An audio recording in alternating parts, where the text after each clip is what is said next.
The words of Leah Campbell, a resident of Ocean Springs, Mississippi, has been a healthcare professional since 2001 and a passionate advocate for the civil rights of all Mississippi citizens since establishing her residence in the state.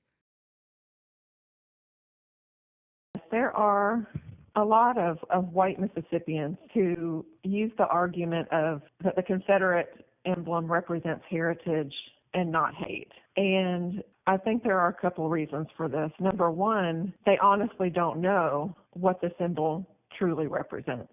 The educational system or curriculum in Mississippi does not include comprehensive education of the Civil War, the true causes of the Civil War, nor does it include comprehensive education about the Civil Rights Movement.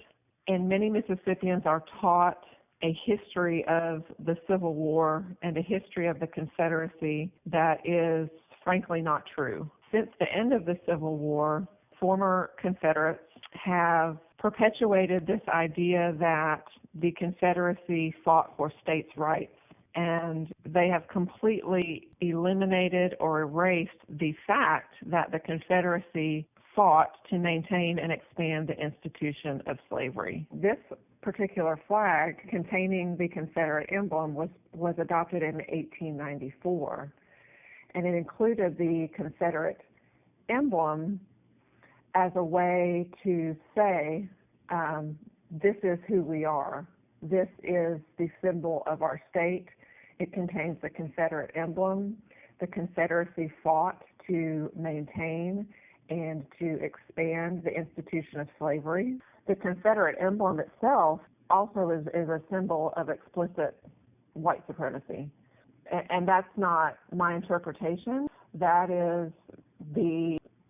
are the words of the designer of that particular emblem, that it was to be a white man's flag and to symbolize white supremacy. And that is exactly what it has done throughout its history. In Mississippi, it rose to particular prominence in the 50s and 60s during the Civil Rights Movement, when Black Mississippians really started to assert themselves and claim their status as full citizens of Mississippi and as citizens of the United States with full and equal rights. So again, the whites in Mississippi used that symbol as a means of intimidation when they would commit acts of violence or terrorism against Black Mississippians. That symbol would be used.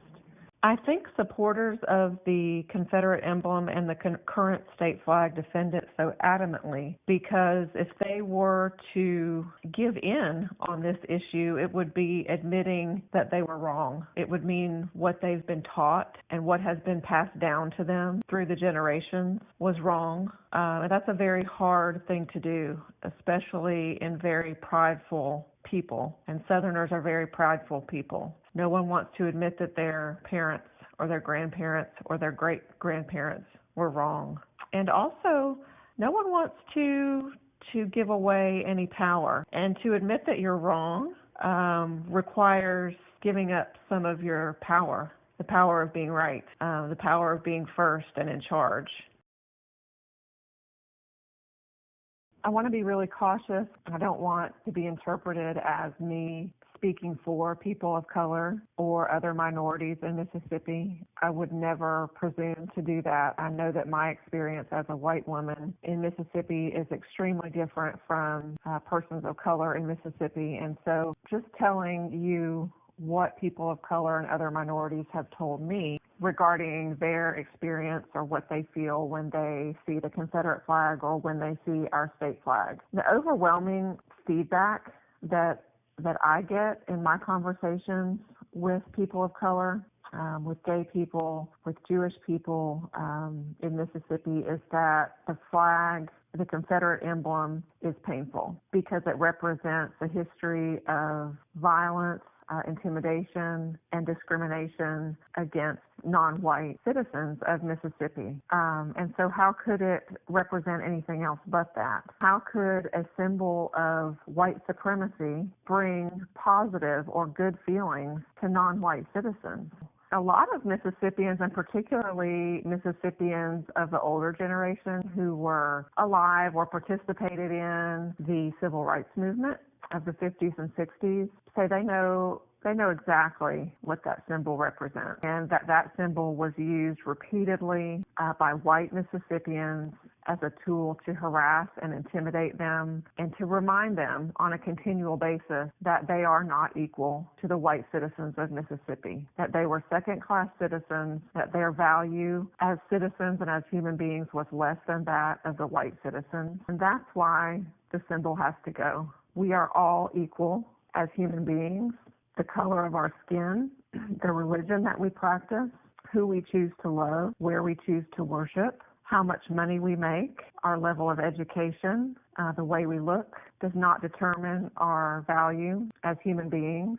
We should all be represented equally and honorably by the symbol of our state. To admit that the symbol does indeed cause pain to minorities and people of color in Mississippi, that would require a conversation that leads to why does it cause pain? What happened to cause this pain? Who caused it and why? And all those questions lead to really uncomfortable places. I think that's a really difficult thing for people to do. The white elites in power that control the economics and the politics of the state defend it adamantly because they're defending the institution and the ideology of white supremacy. They are defending their grasp on power.